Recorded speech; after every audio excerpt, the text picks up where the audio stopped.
হয় না, কোলাকুলি করতে হয়। এটাই ধর্মের বিধান।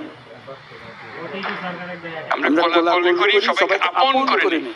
আমরা দেশে শান্তি চাই, যাতে মানুষ নিজ মনে নিজের আগ্রহে চলতে পারে, কারো ভয়ে কারো ভীত হয়ে, কোনো ভয়ে ভীত হয়ে তাকে চলতে না হয়। আজকে ঈদের দিন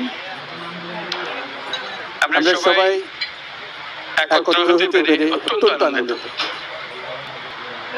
আমার অবস্থা এমন, কারোর সঙ্গে দেখা করা আমার বড় কঠিন বিষয়।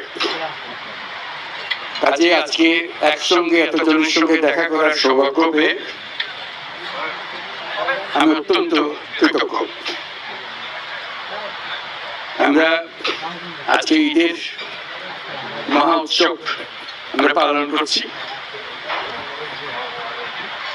ঈদের বাণীটাই হলো নিজেদের মধ্যে সমঝোতা, অতীতকে পেছনে রেখে সামনের দিকে এগিয়ে যাওয়া। সমাজে যেমন তেমন ভাবে দেখা করলে হয় না,